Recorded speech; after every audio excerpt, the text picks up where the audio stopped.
শৈলগাছি নওগাঁ সদর নওগাঁর উদ্যোগে আজকের এই বিরাট ইসলামী জলসার আজকে আমি আলোচনার বিষয়বস্তু নিয়েছি ইসলামে নারীর অধিকার কিংবা ক্ষমতায়ন এবং বর্তমানে নারীর ক্ষমতায়নের নামে নারী অধিকারের নামে শয়তানি। ইসলামে নারীর কি ক্ষমতা কি অধিকার দিয়েছে এবং বর্তমানে নারী অধিকারের নামে পশ্চিমা শয়তানি যেটা আমাদের উপর চাপিয়ে দেওয়ার চেষ্টা করা হচ্ছে, এটাই আজকের আলোচনার বিষয়বস্তু। প্রিয় হাজিরিন, জাহিলিয়তের জমানায় এই ঘটনাগুলো আপনারা প্রায়ই জানেন। জাহিলিয়তের ব্যবস্থাপনায় আল্লাহ রসুল সাল্লাল্লাহু আলাইহি ওয়াসাল্লাম যখন মক্কায় আগমন করলেন, তখন আয়েশা দেখলেন এমন এক জাহালত পরিস্থিতি। মক্কায় মানুষ কন্যা সন্তান হইলে নিজেদেরকে লাঞ্ছনা মনে করত, লজ্জিত হইত এবং কন্যা সন্তানকে জীবন্ত পুঁতে রাখত।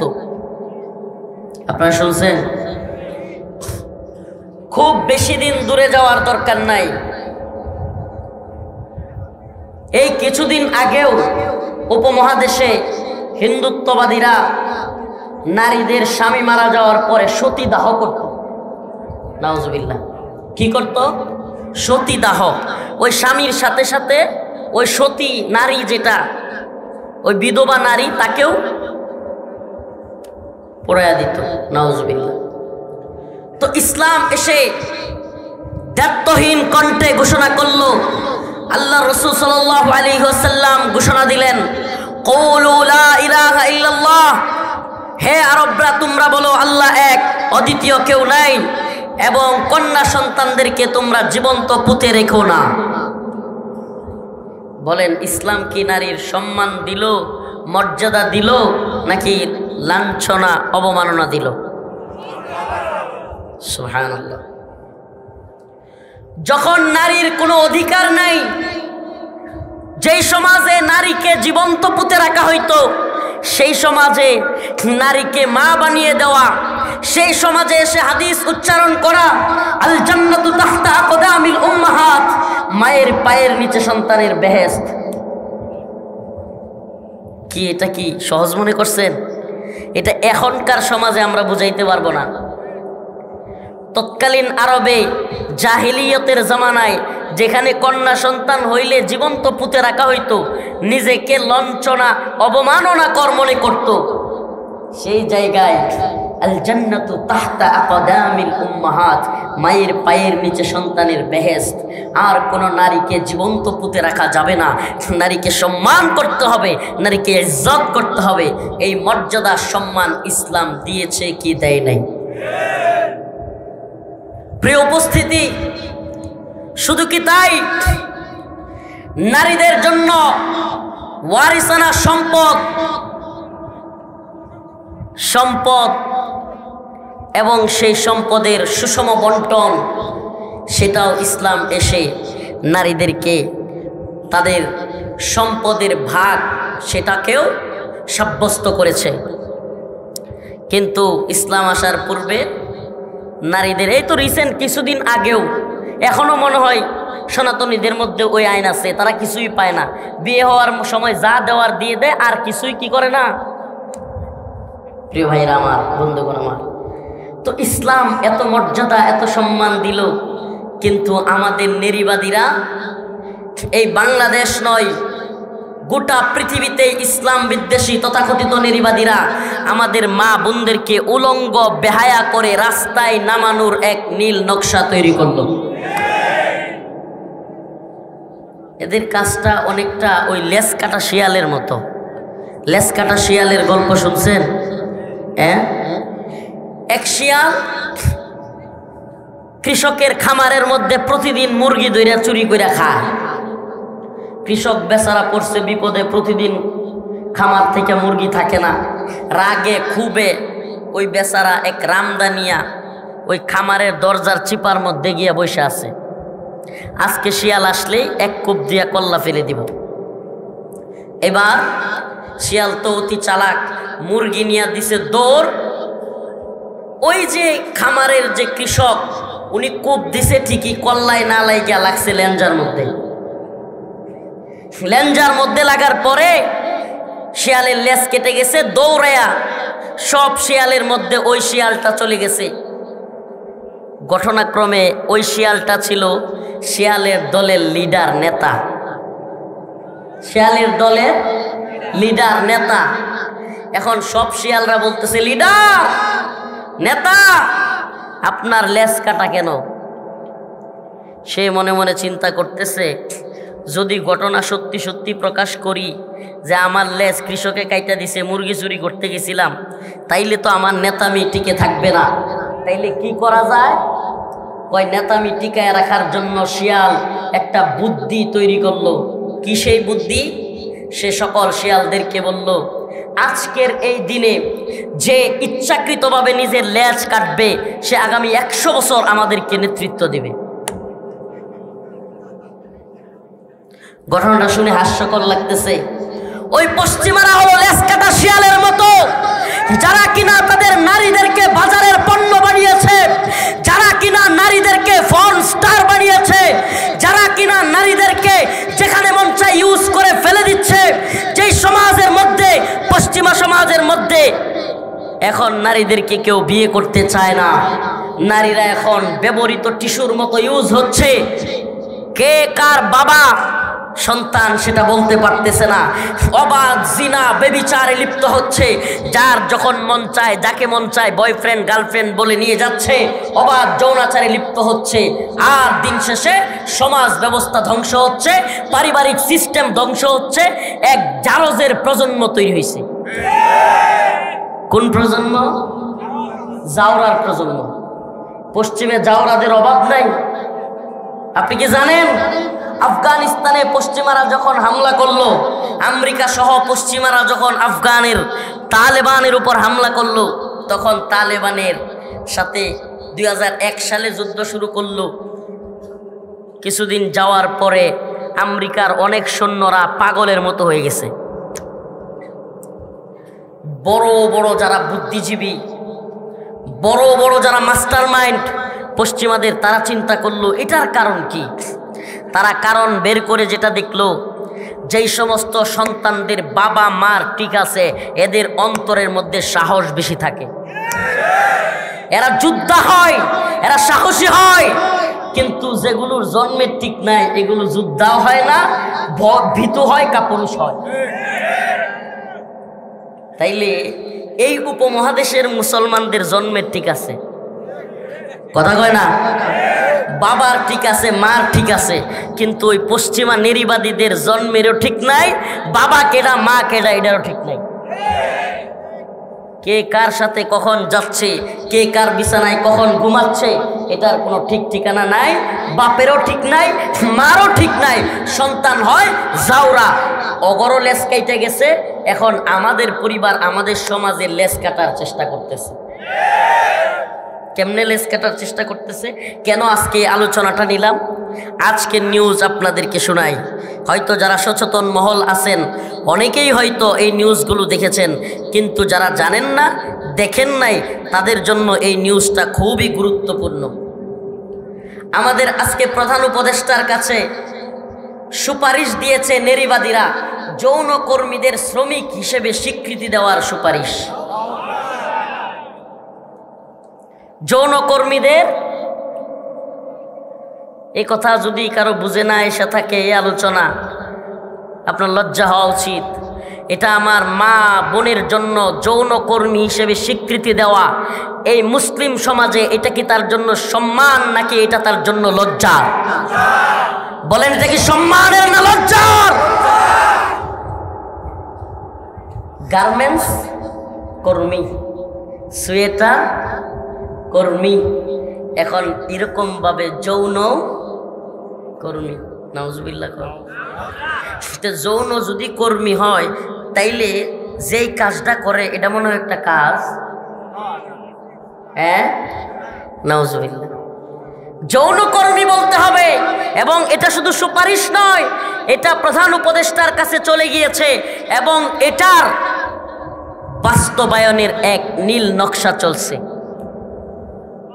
নাউজুবিল্লাহ বলেন। এটা তো শুধু এই কথা বললাম, আরো আপনাদেরকে জানিয়ে দেওয়া যায়, মুসলমান খুব সচেতন থাকতে হবে। আমি এজন্য প্রায়ই বলি, কেউ বলে ৭১, কেউ বলে ২৪, কেউ ৭১-এর স্বাধীনতার গল্প শোনায়, কেউ ৭১-এর চেতনার গল্প শোনায়, কেউ ২৪-এ নতুন স্বাধীনতার গল্প শোনায়।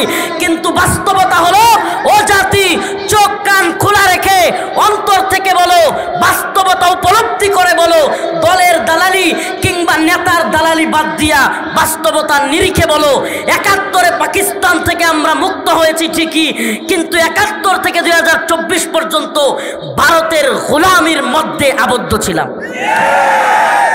পাকিস্তানের গোলামি থেকে মুক্ত হইয়া কাদের গোলামি করলাম? এটা কোন স্বাধীনতা? এখন ২০২৪ সালের পরে যদি আবার আমেরিকার গোলামি করতে হয়, এই নি স্বাধীনতা? কথা মনে হয় বুঝেন নাই, নাকি বুঝাইতে পারি নাই? এই দেখেন, আমাদের মুসলমানদের উত্তরাধিকার আইন নিয়ে টান দিছে। এই কথাগুলো খুবই জরুরি। লিখেছে, মুসলমানদের উত্তরাধিকার আইন বাতিল করতে হবে, নারী পুরুষের সমান সম্পত্তি দিতে হবে। কল্পনা করা যায়? মুসলমানদের পারিবারিক আইনগুলোতে হাত দিয়ে ফেলছে। ইউসিকুমুল্লাহু ফি আওলাদিকুম লিযযাকারি মিসলু হাজ্জিল উনসায়াইন। উলামায়ে কেরাম এখানে উপস্থিত, আল্লাহর কোরআন যেখানে বলতেছে তোমাদের 2 জন কন্যা সন্তানের সমান সম্পত্তি পাবে একজন ছেলে। কয়জন? আমার মা ও বোনেরা বলবে, হুজুর নারীরাও সমান সম্পত্তি পাইলে সমস্যা কি? আমি আপনার কাছে জানতে চাই, স্ত্রীর হক আদায় করা, স্ত্রীর ভরণ পোষণ, খাওয়া দাওয়া, শাড়ি গহনা সব কিছু দেওয়ার দায়িত্ব কার? বলেন কার? ঈদে কুরবানি দেওয়ার দায়িত্ব, সদাকা ফিতরা দেওয়ার দায়িত্ব কার? সন্তানের ভরণ পোষণের দায়িত্ব কার? সব দায়িত্ব যার। তারে যদি আপনি সমান দেন, তাইলে বিষয়টা অনেকটা এমন হয়ে গেল। একটা ছোট্ট উদাহরণ দিয়ে বোঝাবো। উদাহরণ দিব? কারে দিয়ে দেখাবো? এখন কষ্ট নিয়েন না আবার। কারে দিয়ে কইছেন? সভাপতি কিনা? ও আচ্ছা আচ্ছা, সভাপতি সাহেব আর আমি। মনে করেন সভাপতি সাহেব কথার কথা হাফ কেজি চালের ভাত খাইতে পারে। কতটুকু? মনে করেন খাইতে পারে। আর আমি খাইতে পারি আধা পোয়া। কতটুকু? বলেন না কতটুকু? 1 পোয়ার অর্ধেক। সভাপতি সাহেব খাইতে পারে আধা কেজি, আমি খাইতে পারি আধা পোয়া। একটু উদাহরণটা সুন্দরভাবে বুঝবেন, মা বোনেরাও বোঝার দরকার আছে যদি আমার কথাগুলো আপনাদের কানে যায়। এখন মনে করেন এই হুজুর আমাদের 2 জনের দাওয়াত দিছে, সভাপতি সাহেবরেও আমারেও দাওয়াত দিছে ওনার বাড়িতে দাওয়াত খাওয়ার জন্য। এই কথা বলবেন না। এখন আমরা 2 জনকে দাওয়াত দেওয়ার পরে সভাপতি সাহেব এবং আমি যখন গেছি, উনি বললেন যে মাদানী সাহেব, সভাপতি সাহেব, আমি 2 জনের জন্য 1 কেজি চালের ভাত রান্না করছি। কত? 1 কেজি। সভাপতি সাহেব খাবে আধা কেজি, হাফ কেজি আপনিও খাইতে হবে হাফ কেজি। দেখতে মনে হয় না সমান অধিকারই তো দিছে? ঠিকই ঠিক না? এখন আমি তো খাইতে পারি আধা পোয়া। আধা পোয়া খাওয়ার পরে আমার তো পেটে আর যায় না। এখন যদি উনি লাঠি নিয়ে বৈশাখ কয় যে মাদানী সাহেব সমান অধিকার, আপনারও আধা কেজি খাইতে হবে, এখন এই খাওয়া আমার জন্য কি আনন্দের হবে নাকি আযাবের হবে? কথা কয় না? উনি তো ঠিকই আধা কেজি খাইয়া বসে আছে, কারণ ওনার শরীর স্বাস্থ্য সব ওইরকম আছে, আধা কেজি খাইতে পারবে। কিন্তু আমি তো আধা পোয়া খাওয়ার পরে আর কি করতে পারি না? খাইতে পারি না। মনে করেন ঠিক একটু উল্টায় দেন বিষয়টা। ওনাকেও মনে করেন আধা পোয়া দিল, আমাকেও আধা পোয়া দিল। উনি বলল যে ঠিক আছে 2 জনকেই সমান অধিকার, আধা পোয়া করে দেওয়া হইল। আমি তো আধা পোয়া খাইছি, পেট ভরে গেছে, আলহামদুলিল্লাহ বলতেছি, শুকরিয়া আদায় করতেছি। কিন্তু সভাপতি সাহেব মনে মনে নারাজ, বলতেছে কি খাওয়াইলো, পেটের এক সাইডই বললো না। কথা কয় না? কারণ উনি তো খাইতে পারবেন কতটুকু, আধা কেজি, হাফ কেজি। তো আমার উদাহরণটা বুঝছেন? আমি খাইতে পারি আধা পোয়া, আমার তো পেট ভরে গেছে, কিন্তু উনি খাইতে পারেন আধা কেজি, উনার তো পেট ভরে নাই।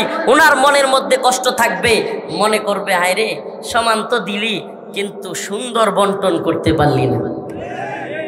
প্রিয় ভাইরা আমার, বন্ধুগণ আমার, সমান অধিকার আর সুষম বন্টন এক জিনিস না। বলেন না, সমান অধিকার আর সুষম বন্টন, সুন্দর বন্টন দুইটা কি না? বলেন কি না? এক জিনিস না। যার যতটুকু প্রয়োজন ততটুকু দেওয়ার নাম হলো সুষম বন্টন কিংবা সুন্দর বন্টন, আর যার যতটুকু নেওয়ার ক্ষমতা নাই তাকে ততটুকু চাপাইয়া দেওয়া হলো সমান অধিকারের নামে বোঝা চাপাইয়া দেওয়া। কিসের সমান অধিকার? আজকের নারীবাদীদের কাছে জানতে চাই, এই চৈত্র মাসের ভর দুপুরে ঢাকার রাস্তায় গরমের তীব্রতার মধ্যে কোন নারী আছে যে রিক্সা চালাইতে পারবে প্যাডেল মাইরা? হ্যাঁ, তাইলে এই চৈত্র মাসের ভর দুপুরে পুরুষরাও রিক্সা চালায়। এখন ঘরের যে পুরুষ আছে, স্বামী যদি কয় কিরে সমান অধিকার তো, রিক্সা 6 মাস আমি চালামু, 6 মাস তুই চালাবি, উপায় আছে আমাদের মা বোনদের? সমান অধিকার নিয়ে চিল্লান, যাকে যেটা দেওয়া উচিত। আরে নারীকে সৃষ্টি করেছেন কে? পুরুষকে সৃষ্টি করেছেন কে? স্রষ্টাই তো জানেন, আল্লাহই তো জানেন কাকে কতটুকু দিলে ইনসাফ হবে। এই নারীবাদীরা, এই শয়তানের দল বুঝাতে চায় যে আল্লাহ সুন্দর বন্টন জানে না। নাউজুবিল্লাহ, এটা শিরক, এটা কুফর। আল্লাহ সুন্দর বন্টন জানে না, এটা বলা কি? বাসের মধ্যে নারীদের আলাদা সিট আছে না নাই? ট্রেনের মধ্যে নারীদের আলাদা সিট আছে না নাই? এখন দেখা যায় বিভিন্ন জায়গায় টয়লেটের মধ্যেও মহিলাদের জন্য আলাদা জায়গা আছে না নাই? যদি সমান অধিকার হয় আর একই বাথরুমে দেয়, হঠাৎ করে এক পুরুষ যদি দরজা খুলে ঢুইকা যায়, আপনাকে তো সমান অধিকারের চিন্তা করলে সবকিছু চিন্তা করতে হবে। তো পাগলের মতো চিন্তা করলে তো হবে না। আপনি হলেন নারীবাদী, আপনার শয়তানি দিয়ে পৃথিবী চলে না। আল্লাহ পাক জানেন আমি দুনিয়া সৃষ্টি করেছি, আমি মানুষ সৃষ্টি করেছি, আমি নারীকে সৃষ্টি করেছি, আমি পুরুষ সৃষ্টি করেছি। আমি জানি কাকে কি দিতে হবে, কতটুকু দিলে ইনসাফ হবে। শুধু কি বাথরুমে আর বাসে আর ট্রেনের মধ্যে আলাদা, সংসদেও আলাদা। সংরক্ষিত নারী আসন নাই, কথা কয় না? সংরক্ষিত নারী, এখন যদি বলেন যে নারীদের বাসের সিট লাগবে না, আমরা নারীবাদীরাই সব জায়গায় সমান অধিকার, শত শত পুরুষের লগে ট্রেনের মধ্যে যাতাযাতি করে উঠতে পারবেন? উঠতে পারবো আমাদের মা বোনেরা? এটা কোন ধরনের শয়তানি? এই সমান অধিকার। এবার আসেন আরেকটু সুন্দরভাবে ব্যাখ্যা করে আপনাকে বলি। একটা পুরুষ সে বাবার কাছ থেকে সম্পত্তি পায়, কিন্তু তার খরচ তার স্ত্রীর পিছনে, শাড়ি গহনা খাবার দাবার সবকিছু করা লাগে কি লাগে না? হ্যাঁ, বউয়ের বাইরে দেওয়া লাগে, বউয়ের বোনেরও দেওয়া লাগে, নাইলে তো নিজের বাইরে দাও, নিজের বোনেরে দাও, আমার ভাই বোনের দেয় না, ঠিক কিনা? কমন করছে তো, এরকম দেওয়া লাগে। তার মধ্যে সন্তানের ভরণ পোষণ আছে না নাই? সবকিছু করা লাগে কি লাগে না? ঈদ আসলে ঈদের মধ্যে কুরবানি করো, যাকাত দাও, ফিতরা দাও, সংসার চালাও, বাবা মাকে দেখো, ভরণ পোষণ, স্ত্রীর সন্তানের সব দায়িত্ব কার? বন্ট পাইছে কয়টা? কিন্তু নারী তো খালি স্বামীর এখান থেকে পায় না, সরি বাবার বাড়ি থেকে পায় না, স্বামীর কাছ থেকেও। কথা কন না? তার খরচ আসেনি? তার কি খরচ? তার কি খরচ?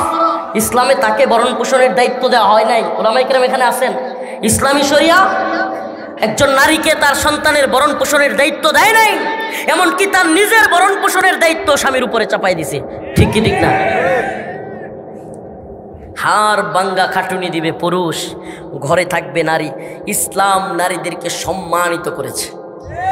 সুবহানাল্লাহ বলবেন না? ইসলাম বলেছে নারীরা সম্মানী, নারীরা ঘরের রানী। সুবহানাল্লাহ কর। স্ত্রীরা কি ঘরের রানী? তাদেরকে অসম্মান করা যাবে না, তাদেরকে প্রহার করা যাবে না, তাদের সাথে ভালো আচরণ করো।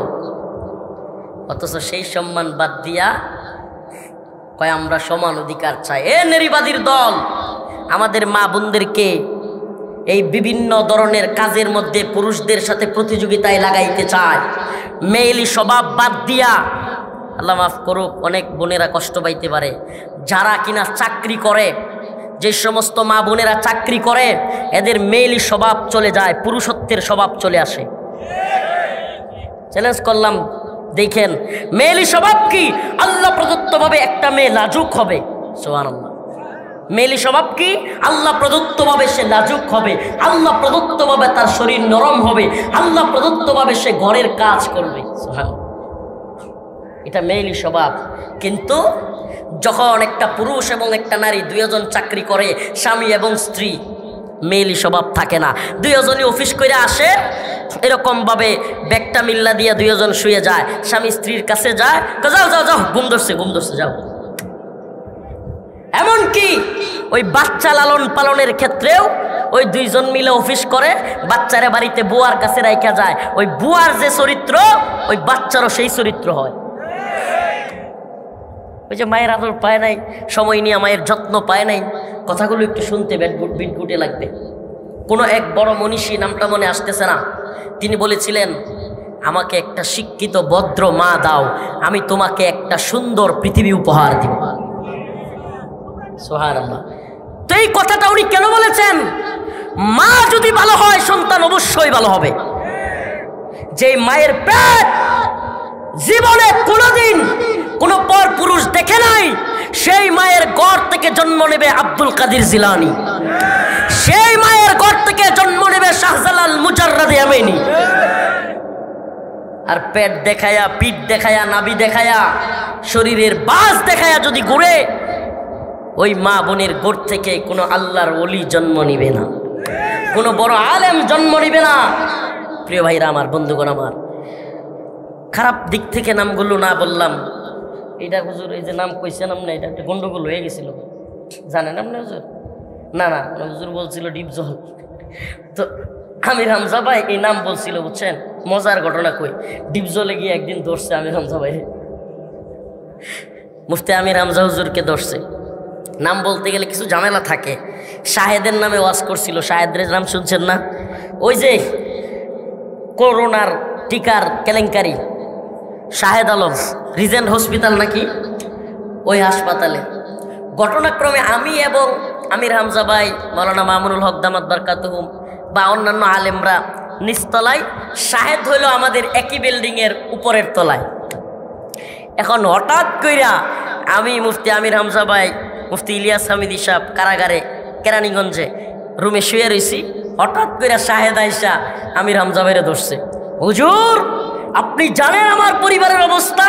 হুজুর আপনি জানেন আমাকে হাসিনা ফাঁসাইয়া দিছে? আমির হামজা ভাই কি জবাব দিবে?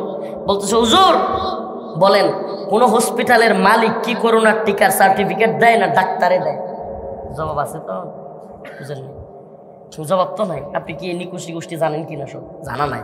প্রিয় ভাইরা আমার, বন্ধুগণ আমার, খারাপ মানুষগুলো ভালো পথে ফিরে আসুক সেই দোয়া করি, বলেন আমিন।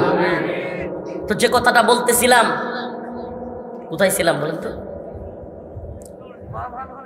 ওয়ারিস না ওয়ারিস, মা ভালো হলে সন্তান ভালো। এই যে ওয়ারিসানা সম্পত্তির বিষয় যেটা বললাম, যে খরচের দায়ভার সম্পূর্ণ পুরুষের, নারীর খরচের দায়ভার নাই। কিন্তু আজকে এই নারীবাদী শয়তানেরা, এরা আইন প্রণয়নের জন্য সরকারের কাছে চাপ প্রয়োগ করতেছে, মুসলমানদের উত্তরাধিকার আইন বাতিল করতে হবে, পুরুষ এবং নারী সমান সম্পত্তি দিতে হবে। নাম্বার 2, সকল ধর্মের জন্য অভিন্ন পারিবারিক আইন প্রণয়ন করতে হবে। যেমন আমি বুঝাইতে পারি নাই, নাউজুবিল্লাহ। সকল ধর্মের এক আইন, মানে কোরআনের কোনো আইন আমাদের পরিবারে চলবে না, আমাদের পারিবারিক। এরপরে দেখেন আরো খতরনাক কি, 3 নাম্বারটা হলো জাতিসংঘ প্রণীত CEDAW সনদের অধীনে বিবাহ ও পারিবারিক ক্ষেত্রে আইনের বাস্তবায়ন। মানে জাতিসংঘ নামের কুফরি সংস্থা যে আইন তৈরি করেছে সেটা আমাদের এই বাংলাদেশেও ঢুকাইতে হবে, এবং ইসলামিক যে আইনে বিবাহ শাদী হয়, যেই আইনে রেজিস্ট্রি হয়, একে অপরের আলাদা হয়, আমি শব্দটা ইউজ করতেছি না, বিবাহিতদের জন্য এই শব্দও কম ইউজ করা চাই। প্রিয় ভাইয়েরা আমার, তো এই যে আইন, এটা তাদের আদলে তৈরি করতে হবে। আমাদের জানতে মনে চায় এটা কি মগের মূল্য? আপনি আমাদের মা বোনদেরকে যৌনকর্মী বইলা অধিকার দিবেন? যৌনকর্মী বলা এটা কি মা বোনদের জন্য অধিকার নাকি লজ্জা? আবারও বলেন, অধিকার নাকি লজ্জা? আমি বলি, সরকার যদি প্রকৃত পক্ষে নারীদের সম্মান দিতে চান, নারীর অধিকার দিতে চান, আমাদের বর্তমান বাংলাদেশে সবচাইতে বাজে কালচার যেটা, আমাদের মা ও বোনেরা বাবার যেই সম্পত্তিটা ওয়ারিসে পাওয়ার কথা, এইটাও বর্তমানে ভাইয়েরা দেয় না। আমাদের দেশে নেত্রকোনায় আছে, আপনাদের অঞ্চলে আছে কিনা জানি না, আছে নারীবাদীর দল। পারলে চিল্লাচিল্লি বাদ দিয়া ইসলাম যতটুকু অধিকার নারীদেরকে দিয়েছে, সরকার যেন সেটা বাস্তবায়ন করে। কেন মেয়েদের অধিকার খর্ব করা হবে? কেন আমাদের মা বোনদের যতটুকু ন্যায্য পাওনা সেটা দেওয়া হবে না? তুমি তোমার বাপের গর্তে হইছ, মেয়েটাও তো বাপের গর্তে হইছে, ঠিক কি ঠিক না? তো ওই মা ওই বোন যতটুকু পাবে তাকে ততটুকু বুঝাইয়া দাও। এই নারীবাদীরা এগুলো নিয়ে কাজ করবে না। এই নারীবাদীরা আমাদের মা বোনদেরকে পতিতালয়ে নিয়ে যৌনকর্মী বইলা অধিকার আদায় করতে চাইবে। ও মুসলমান ইমানদার, যৌনকর্মী হওয়া কোনো মেয়ের জন্য সম্মানের নয়, এটা লজ্জার।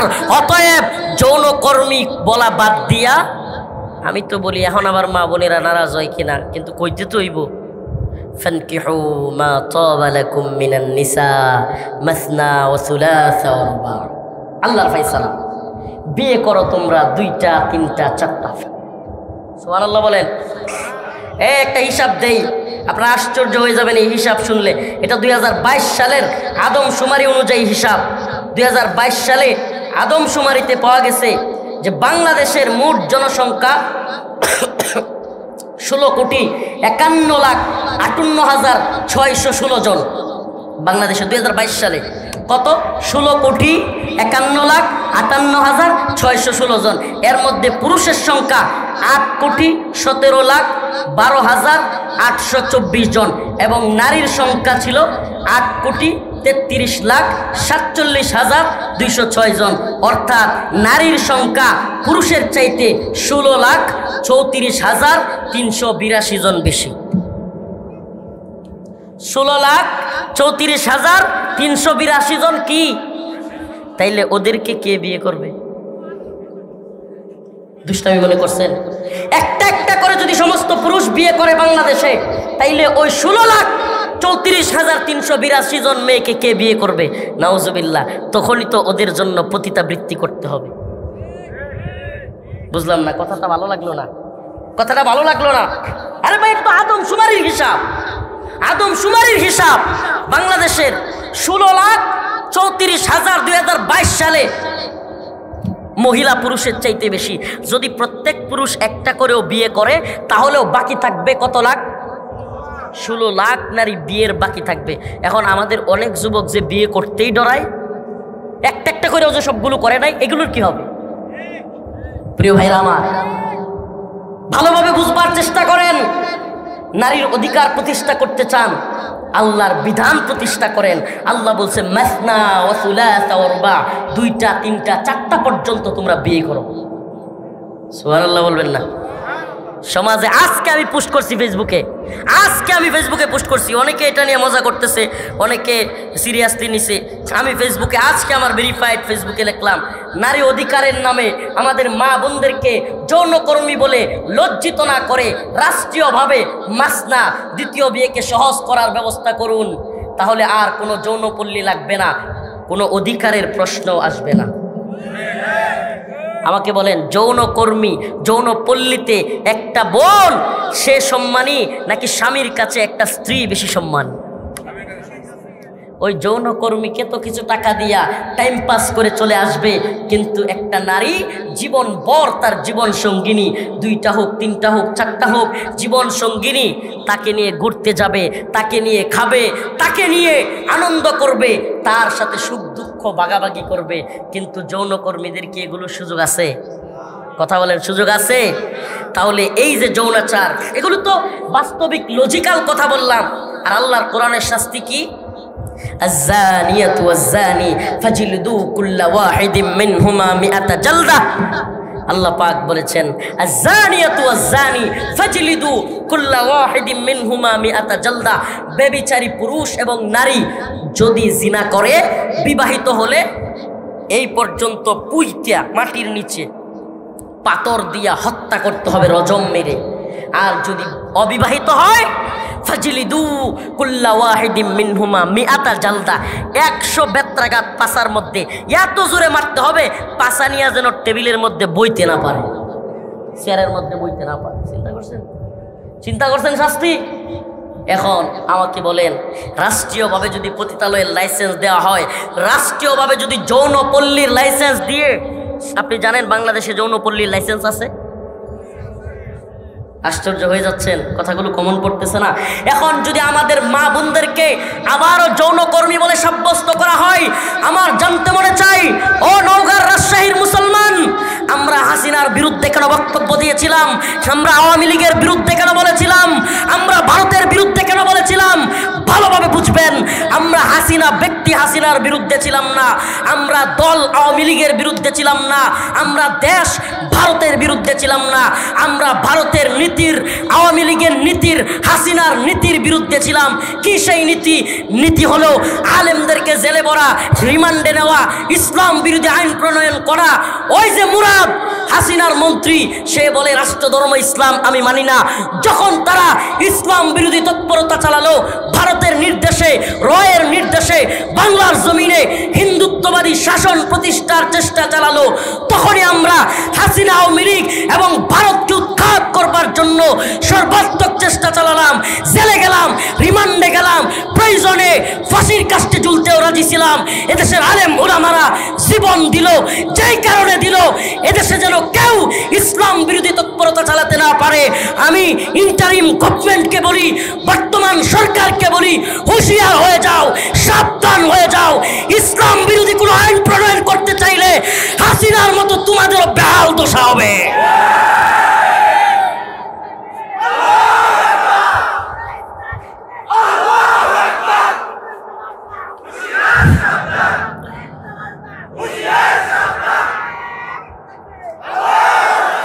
আমরা পাকিস্তানের গোলামি মানি নাই, আমরা ভারতের গোলামিও মানি নাই, আমরা আমেরিকার গোলামিও মানব না। এদেশে কোনো পাকিস্তানের দালালি চলবে না, এদেশে ভারতের দালালি চলবে না, এদেশে আমেরিকার দালালিও চলবে না। হাসিনা ভারতের দালালি কইরা যদি রান্না করা খাবার তুইয়া পলায় যাইতে হয়, তে আপনারা কিন্তু, ভারত তো একটু কাছে আছে, আমেরিকা কিন্তু অনেক দূর, আমেরিকা কিন্তু অনেক দূর। আরে রফিকুল ইসলাম মাদানীরা জেলে গিয়েছে, রিমান্ডে গিয়েছে, আল্লাহ না করুক প্রয়োজনে দিনের জন্য, ইমানের জন্য বারবার যাব, শতবার যাব, কিন্তু বাংলার জমিনে ইসলাম বিরোধী কোনো আইন বাস্তবায়ন করতে দিব না ইনশাআল্লাহ। হে নওগাঁর মুসলমান, রাজি আছো তো ইনশাআল্লাহ? নারীর অধিকারের নামে আমাদের মা বোনদেরকে যৌনকর্মী বলে এই সমস্ত ভণ্ডামি আর শয়তানি বন্ধ না করলে পুরা বাংলাদেশ তাওহীদবাদী জনতাকে নিয়ে আমরা অচল করে দিব। রাজি আছেন ইনশাআল্লাহ? আর কোনো তথাকথিত বিপ্লব নাই, এবার হবে কোরআনের বিপ্লব। আর কোনো তথাকথিত বিপ্লব নাই, এবার হবে কোরআনের বিপ্লব, সুন্নাহর বিপ্লব, যে বিপ্লবের মধ্য দিয়ে আমাদের বাংলাদেশেও কোরআনের শাসন চলবে। রাজি আছেন ইনশাআল্লাহ? এরা হলো জনগণের দাস, জনগণ যেই দিকে যায় এরাও সেই দিকে যায়। জনগণ ফিলিস্তিনের পক্ষে, এরাও ইসরায়েলের বিরুদ্ধে একটা পোস্ট মারছে, বিবৃতি দিয়ে দিছে। কিন্তু বলেন যে ইসরায়েল ফিলিস্তিনে হামলা করতেছে, ঠিক আছে, কিন্তু ইসরায়েলকে ড্রোন দিচ্ছে কে? মিসাইল দিচ্ছে কে, অস্ত্র দিচ্ছে কে, গোলা বারুদ দিচ্ছে কে, বিমান দিচ্ছে কে, হেলিকপ্টার দিচ্ছে কে? সকল সাপোর্ট দিচ্ছে আমেরিকা। ঠিক কি ঠিক না? সকল সাপোর্ট দিচ্ছে কে? এখন বলেন আমেরিকার বিরুদ্ধে একটা বিবৃতি দিতে, হ্যাঁ, লুঙ্গি আর প্যান্ট গরম হয়ে যাবে। আমেরিকারে আব্বা আব্বা কয়, আমেরিকা কয় জঙ্গি, হেরাও কয় জঙ্গি। আমেরিকা কয় কালেমার পতাকা উড়ানো যাবে না, হেরাও কয় কালেমার পতাকা উড়ানো যাবে না। আমার জানতে মনে চায়, ও মুসলমান, ফিলিস্তিন একটা রাষ্ট্র, এই জন্য আপনি ফিলিস্তিনের পক্ষ নিছেন?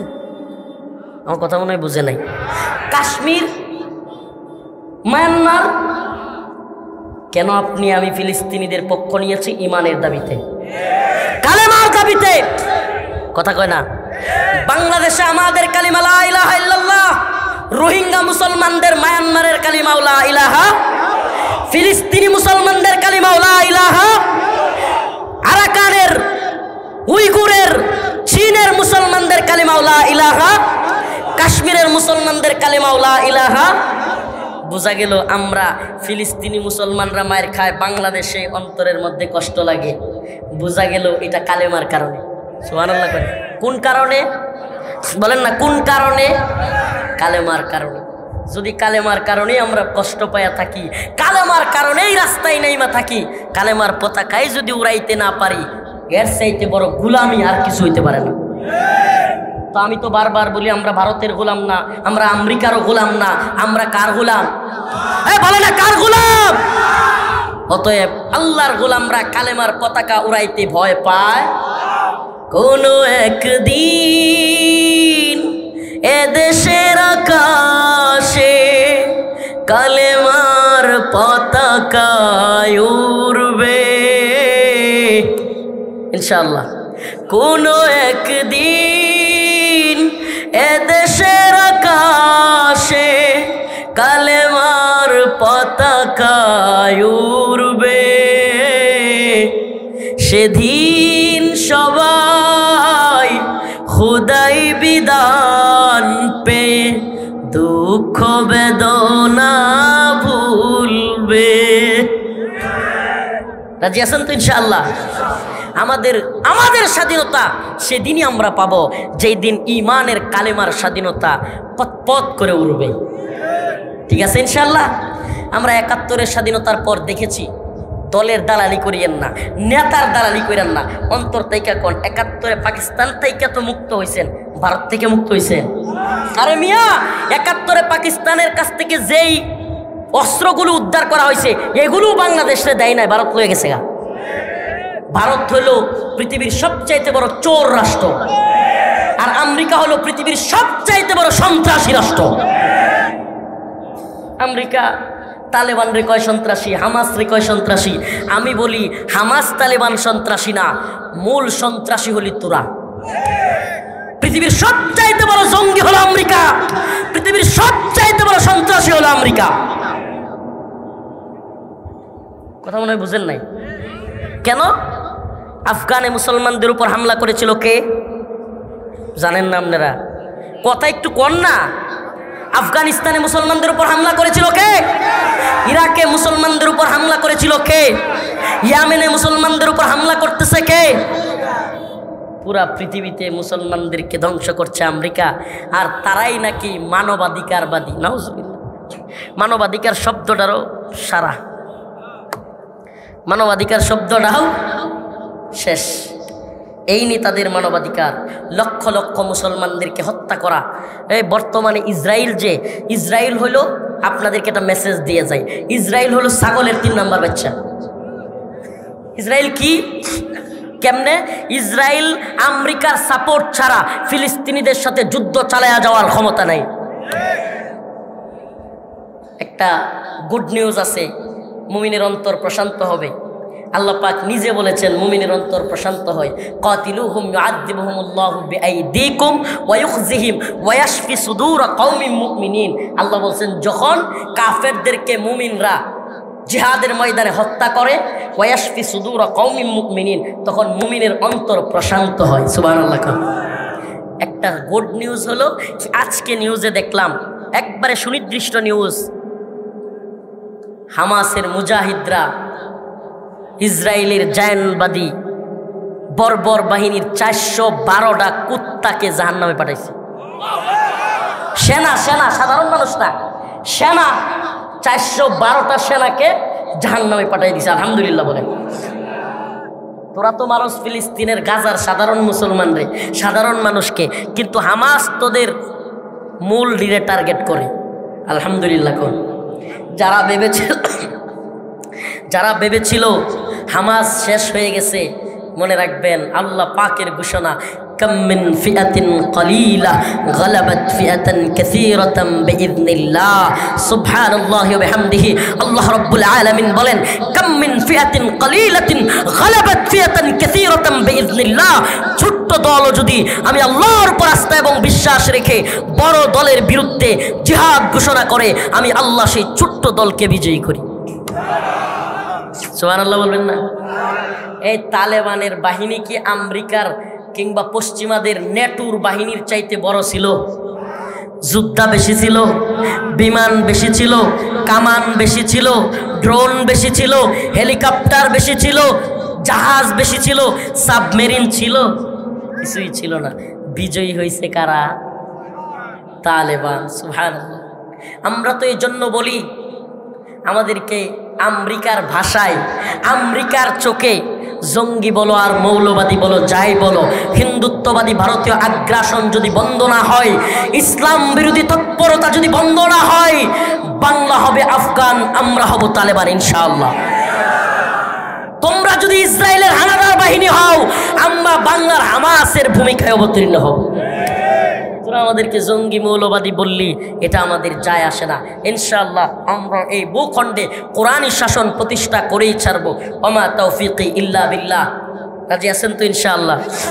এবার আসেন যে আয়াতে কারিমা তিলাওয়াত করেছিলাম, মান আমিলা সালিহাম মিন যাকারিন আও উনসা ওয়া হুয়া মুমিন ফালানুহইয়ান্নাহু হায়াতান তাইয়্যিবা। আল্লাহ রাব্বুল আলামিন বলেন, যদি মান আমিলা সালিহাম মিন যাকারিন আও উনসা, নারী হোক কিংবা পুরুষ, কিন্তু যদি ঈমান আনে এবং নেক আমল করে, আল্লাহ পাক দেখেন বাক করেন নাই, জান্নাতে দেওয়ার ক্ষেত্রে আল্লাহ কি করেন নাই? মান আমিলা সালিহাম মিন যাকার ওয়া উনসা, পুরুষ হোক কিংবা নারী, যদি নেক আমল করে, আল্লাহর দ্বীনের পথে চলে, আল্লাহ রাব্বুল আলামিন বলেন, ফালানুহইয়ান্নাহু হায়াতান তাইয়্যিবা। আল্লাহ রাব্বুল আলামিন বলেন, ওই নারী এবং পুরুষ যদি নেক আমল করে, ঈমানদার, আমি আল্লাহ তাকে উত্তম জীবন দান করব, সুন্দর জীবন দান করব। সুবহানাল্লাহ। অন্য এক আয়াতের মধ্যে আল্লাহ বলেন, হুন্না লিবাসুল লাকুম ওয়া আনতুম লিবাসুল লাহুন। আল্লাহ রাব্বুল আলামিন বলেন, নারী এবং পুরুষ একে অপরের চাদর স্বরূপ, কাপড় স্বরূপ, সুবহানাল্লাহ, পোশাক স্বরূপ সম্মান দিয়েছে না দেয় নাই? আল্লাহ পাক অনেক সম্মান নারীদেরকে দিয়েছেন। দীর্ঘ সময় উদাহরণ দিয়ে বুঝালাম, ইসলাম নারীদেরকে যে সম্মান দিয়েছে অন্য কোনো ধর্ম তা দেয় নাই। এই সাম্রাজ্যবাদী ভোগবাদী পশ্চিমারা আমাদের নারীদেরকে সম্মানের কথা বলে না, বরং নারীদেরকে রাস্তায় নামায়া পণ্য হিসেবে বিক্রি করতে চায়। নাউজুবিল্লাহ। এরা কিসের নারী অধিকারের কথা বলে? গোটা পৃথিবীর সবচাইতে বড় ফরেন ইন্ডাস্ট্রি হলো আমেরিকায়। এই আমেরিকানরা, এই শয়তানের দল, ফরেন ইন্ডাস্ট্রিগুলোতে আমাদের নারীদেরকে 4-5 জনে মিলে গ্রুপ দর্শনের এই সমস্ত কার্যকলাপ করে এরা নারীর অধিকারের কথা বলে। রাস্তাঘাটে বিকিনি পয়রা ঘোরা, নারীদের কোনো ইজ্জত নাই, সম্মান নাই। যে কোনো জায়গায় নারীরা শ্লীলতাহানি ঘটতেছে। পৃথিবীর সবচাইতে বেশি ধর্ষণ যে দেশটাই হয়, সেই দেশটার নাম হলো আমেরিকা। কল্পনা করতে পারেন? এই বুঝি নারীর সম্মান। আমরা তো বলি আমার মা বোনেরা পর্দায় থাকবে, সম্মানিত হবে, তাদেরকে মানুষ সম্মান করবে। চ্যালেঞ্জ করে বললাম, যেই মেয়েটা রাস্তায় বুরকা ছাড়া ঘুরে, ওড়না ছাড়া ঘুরে, এই মেয়েটাকে রাস্তার কোনো পুরুষ সম্মান দেয় না। কিন্তু যেই নারী বুরকা পরে, পর্দা পরে ঘুরে, সেই নারীকে অবশ্যই অবশ্যই সম্মান দেয়। কিছু আছে যেগুলোর খারাপ, অতিরিক্ত খারাপ, এদের কথা ভিন্ন। এরা বাচ্চাদেরকেও ধর্ষণ করে, এদের চারিত্রিক সমস্যা, আর তাদের জন্যই রয়েছে জিনা এবং ধর্ষণের ভয়াবহ শাস্তি। ঠিক কি ঠিক না? অতএব ইসলামের আইনের মধ্যে আসুন। আমি তো বলি মা বোনদের রাগ করার কথা না, আমি তো বলি যদি কোনো পুরুষের অবস্থান থাকে তাইলে তাকে 2 বিয়ে করতে দেওয়া উচিত। যদি কোনো পুরুষের অবস্থান থাকে তাকে 3টা বিয়ের সুযোগ দেওয়া উচিত। অবস্থান আছে, 3 জনকে পালতে পারতেছে, শারীরিক চাহিদা, খাবারের চাহিদা, বাহ্যিক চাহিদা, সকল চাহিদা যদি পূরণ করতে পারে অবশ্যই একাধিক বিয়ের অনুমোদন দেওয়া উচিত। কেন? তাহলেই কোনো নারী অবিবাহিত থাকবে না। নারীদেরকে ব্যবসায়ের পণ্যের মতো লক্ষ লক্ষ টাকা দিয়ে বিয়ে দেওয়া লাগবে। কথা মনে হয় বুঝেন নাই? যেই সমাজে বিয়ে যত কঠিন সেই সমাজে জিনা তত সহজ। যেই সমাজে জিনা যত কঠিন, যেই সমাজে বিয়ে যত সহজ সেই সমাজে জিনা তত কঠিন, আর যে সমাজে বিয়ে যত কঠিন সেই সমাজে জিনা তত সহজ। আমাদের সমাজে এখন বিয়ে হয়ে গেছে কঠিন, ইয়া বড় এক বুঝা ছেলের গাড়ি চাপায় দিছে। বিয়ে করতে চায় যুবক, বলে খাওয়াবি কি? মনে হয় রাক্ষসরে বিয়ে করবো। খাওয়াবি কি? আরে ভাই, আরে বাবা, আপনার ঘরে 4টা প্লেট আছে, আপনারা 4 জন একই পরিবারে, আর একটা প্লেটই তো বাড়বে, 5টা প্লেট হবে। হ্যাঁ, কবজুর এত সহজ বিয়া? হ্যাঁ, 50,000 টাকা মাত্র কাবিন নির্ধারণ করবেন, একটা বকরি জবাই করবেন অলিমার জন্য, আর 5-6 কেজি খেজুর সিটায়া সবার মধ্যে দিয়ে দিবেন, বাস বিয়ে শেষ, খালাস। বিয়েটাকে সহজ করেন। এখন আমাদের সমাজ নষ্ট হয়ে গেছে গা। এখন মনে করে যদি সাইরা দেয় আমার মাইয়াটারে 10 লাখ টাকা কামিয়ে দেব। আরে আমনের মধ্যে তো মেয়ে বিয়ে দেওয়ার সময় শয়তানি, আগেই মাথা আসছে সাইরা দেওয়া। নাউজুবিল্লাহ। এই সাইরা দেওয়ার কথা আগেই মাথায় আসবে কেন? ছেড়ে দেওয়ার কথা আগেই মাথায় আসবে কেন? একটা মেয়ের বিয়ে হচ্ছে কি ছেড়ে দেওয়ার জন্য? অবশ্যই না। বিয়েকে সহজ করেন। আল্লাহ রসুলের কাছে এক সাহাবী আসছে, বসে আছে, এমন সময় এক মহিলা আসছে। সে এসে বলতেছে, ইয়া রাসূলুল্লাহ, আমারে বিয়ে করেন, আমি মুসলমান হয়ে যাব। সুবহানাল্লাহ বলবেন না? আমারে বিয়ে করেন, আমি মুসলমান হয়ে যাব। আল্লাহ রসুল মুখ ফিরে নিলেন।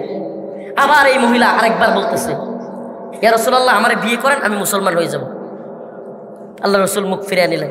আবার মহিলা বলতেছে, ইয়া রাসূলুল্লাহ, আমারে বিয়ে করেন, আমি মুসলমান হয়ে যাব।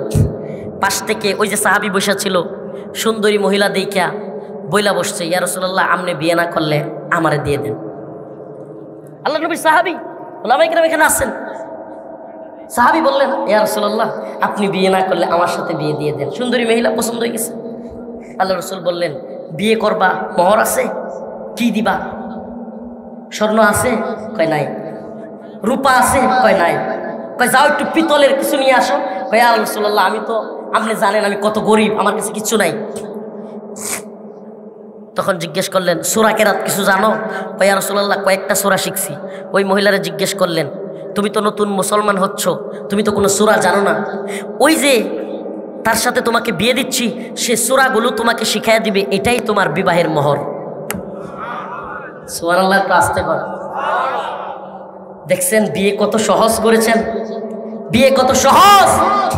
আর আমরা 5 লাখ টাকার কাবিনের বুঝা ওই ছেলের মাথায় ধরায় দিই। ও চিন্তা করে 5 লাখ টাকা কবে কামামু, কবে বিয়া করমু। এর বালিশের লোকে খালি জড়ায় ধরে ধরে কান্দে। এই কান্না তো আপনি শুনবেন না, আপনি শুনবেন, আপনি নিজেও কাঁদছেন এক সময়।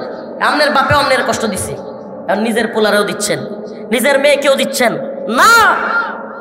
আল্লাহ রসুলের নির্দেশনা মানেন, আল্লাহর ঘোষণা মানেন। আল্লাহ বলছেন, ফানকিহু, তোমরা বিয়ে করো। আল্লাহ রসুল বলছেন, ইয়া মা'আশারাশ শাবাব মান ইসতাতা'a মিনকুমুল বা'a ফালইয়াতাযাওয়াজ। হে যুবক, অবস্থান হওয়ার সাথে সাথে তুমি বিয়ে করো। আমি তো বলি অবস্থান হলে 2টা বিয়ে করেন, আমারও নিয়ত আছে ইনশাআল্লাহ। অবস্থান তৈরি হলে 2টা করেন, তবে সাবধান, প্রথম স্ত্রীর অধিকার নষ্ট না কইরা। কথা কয় না? প্রথম স্ত্রীর অধিকার, হক ঠিকমতো আদায় না করতে পারলে দ্বিতীয় বিয়ে করলে প্রথম বউয়ের পিডানি খাওয়া লাগবে, এটাও সাবধানে থাকেন। কিন্তু হক আদায় করে করতে পারলে অবশ্যই মাসনা করার অনুমতি দেওয়া উচিত। আল্লাহ পাক আমাদের সমাজের মধ্যে বিয়েকে সহজ করে দিন, বলে না আমি। আমি তো মাঝে মাঝে চিন্তা করি বিয়ের ক্যাম্পেইন করব, সহজ বিয়া, মেয়ে পক্ষ আসবে ছেলে পক্ষ আসবে সবগুলোরে বিয়ে করাই দেব, খালি সহজ বিয়া, সহজ বিয়া। প্রয়োজন হলে পড়াশোনা করব, ছেলেও পড়বে মেয়েও পড়বে, বিয়ে হয়ে থাকবে। সুবহানাল্লাহ কন্যা।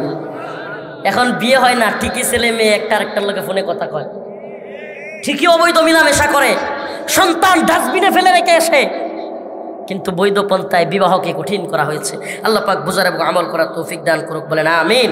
আল্লাহ পাক নেককার নারী নেককার পুরুষ আমাদের সমাজে ভরপুর করে দিক, বলেন আমিন। আল্লাহর জান্নাতে যাওয়ার তৌফিক দান করুক, বলেন আমিন। ওয়া আখিরু দাওয়ানা আলহামদুলিল্লাহি রাব্বিল আলামিন। সুবহানাকাল্লাহুম্মা ওয়া বিহামদিক আশহাদু আল্লা ইলাহা ইল্লা আনতা আস্তাগফিরুকা ওয়া আতুবু ইলাইক।